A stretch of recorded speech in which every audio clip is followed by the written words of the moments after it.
Good afternoon. This is Crazy Keon from Hanging with the Hazes, and I do want to let folks know that it has been confirmed in the Carroll County area of New Windsor that on Monday, March 16th at about 12:02 p.m., there was a confirmed EF0 tornado that did touch down at about 80 miles an hour wind speed.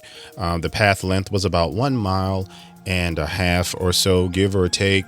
And the maximum width of that tornado was about 150 yards, about a football and a half field wide. Now, bear with me for a minute. I just want to give you an idea of the path that it took, some of the damage that happened, and what to expect in the coming weeks. So, again, confirmed EF0 tornado, 80 mile an hour winds, cut a path of about 1.5 miles or so, and we're going to talk more about that right now. Me right here for a minute. I just want to show you exactly what we are dealing with. So the tornado touched down somewhere in this area here, and the damage path sort of did like this. Okay, and I can't say exactly where it dissipated. What I can tell you is that there were damages to buildings over in this neck of the woods, over in this neck of the woods. And when I say damage, I'm talking about roof removal type damage. Structural damage was pretty much to a minimum. There may have been some siding and some other things that did happen with this tornado, but we're not talking about anything so significant that we needed to, rebuild major areas and things of that nature. So that is pretty much what we're looking at.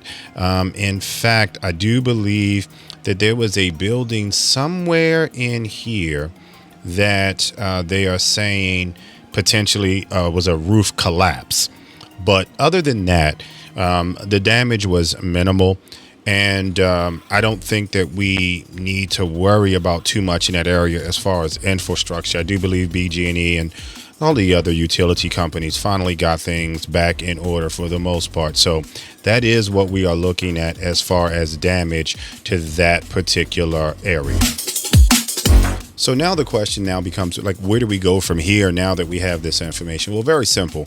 Again, BG&E for the most part has restored power back to that area. I do know that a lot of people were experiencing power outages as far southeasterly, so to speak, of Tawnytown, Westminster, Finksburg. There were some reports.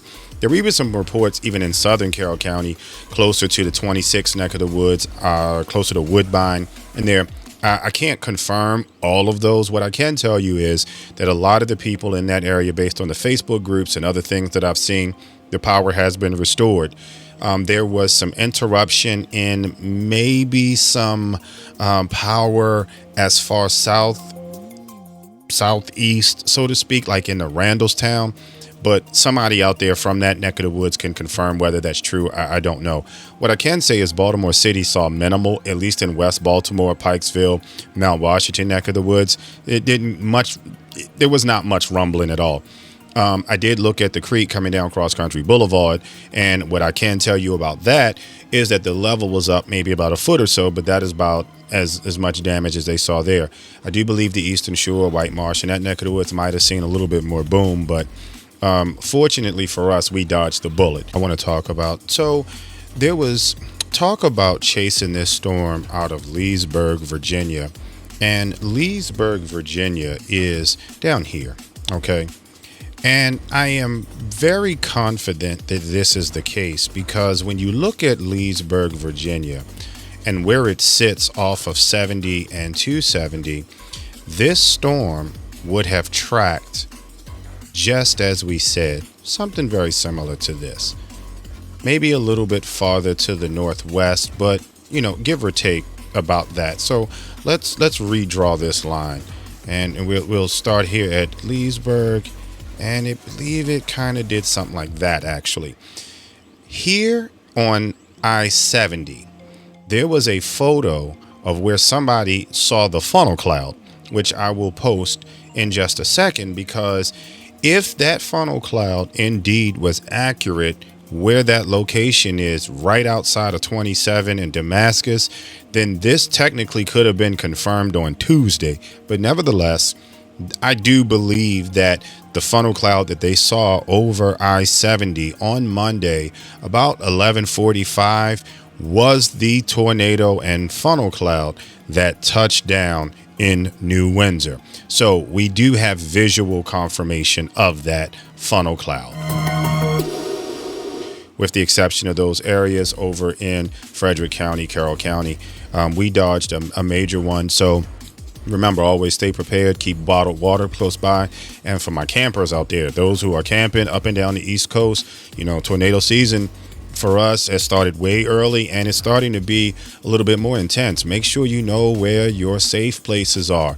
Know where your storm shelters are. If you're in these campgrounds, make sure you know where the bathhouses are.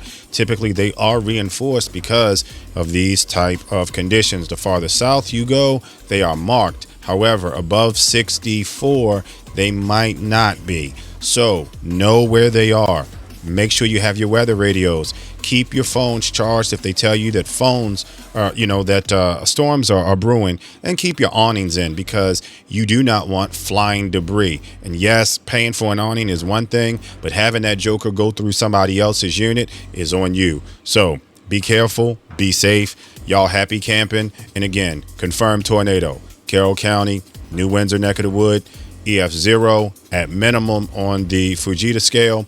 And truthfully, it was only at about 80 miles an hour, which in a lot of respects was a good thing, because anything more could have been a lot more destruction. You heard it right here from Crazy Keon. You have been hanging with the Hazes.